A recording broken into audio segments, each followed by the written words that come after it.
আসসালামু আলাইকুম। আশা করি যে যেখানে আছেন ভালো আছেন, সুস্থ আছেন। আজ দেখাবো কচুর গাছের ভিতরে একটা ফুল হয়, সেই ফুলটা কিভাবে রান্না করতে হয়।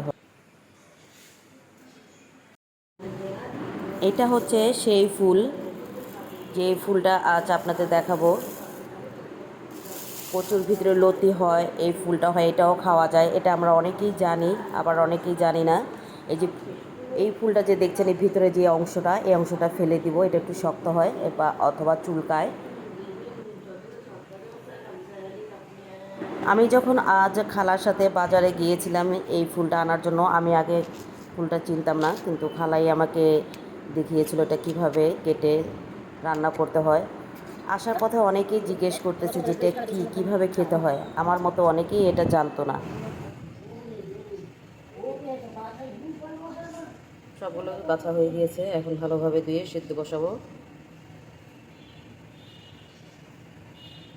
ফুলগুলোকে ভালোভাবে ধুয়ে নিতে হবে।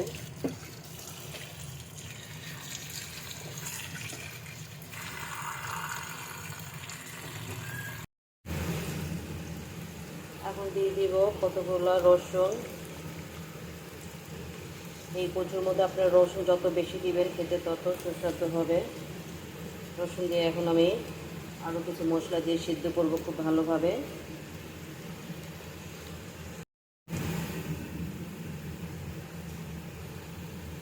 লবণ স্বাদ অনুযায়ী, মরিচ 1 চামচ, হলুদ গুঁড়া 1 চা চামচ, আদা 1 চা চামচ, রসুন 1 চা চামচ। এখনও এটা কিছুক্ষণ সিদ্ধ হবে, আমি একটি ঢাকনা দিয়ে ঢেকে দিচ্ছি। অনেকটা মজে গিয়েছে, এখন একটি লেবুর রস টুকরা দিয়ে দেবো। লেবুর রস, অনেক কচু আছে যা চুলকায়, আবার অবশ্য সব কচু লতি চুলকায়, এগুলো কচু গাছেই হয়, তবে খেতে বেশ মজা। দিয়ে দিব কাঁচামরিচ কতগুলো, ঝালটা আপনারা স্বাদ অনুযায়ী দিবেন। আমি যেহেতু ঝাল বেশিই খাই, তাই কাঁচামরিচটা এখানে বেশি ইউজ করেছি।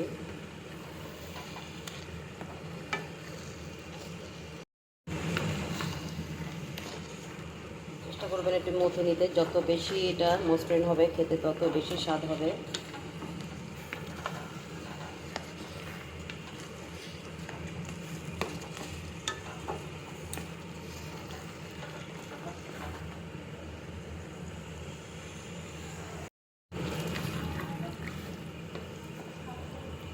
এখন এটা চুলা থেকে আমি নামিয়ে দিব।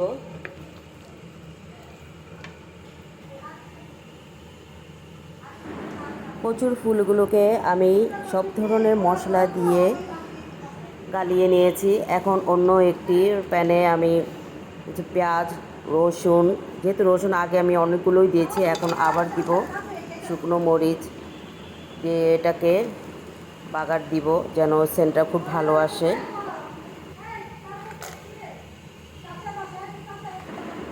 সাথে দিব সামান্য পরিমাণ পাঁচফোড়ন।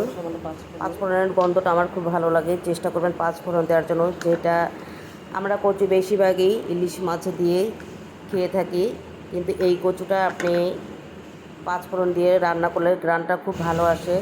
তাতে একটু তেজপাতা হালকা লাল করে ভাজতে হবে।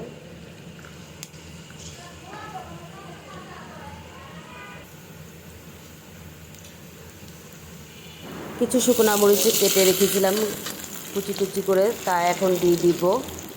আবার এখন ভালোভাবে একটু হালকা বাদামি কালার করব।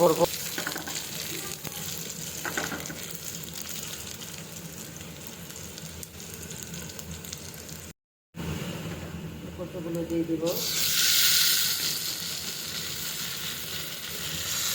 এখন আর বেশি সময় এটা ভালো লাগবে না, 5 মিনিটের মতো বেশি আমি এটাকে নামিয়ে ফেলবো। আমার কাছে লবণটা একটু কম মনে হচ্ছে, তাই আবার একটু লবণ দিয়ে দিলাম।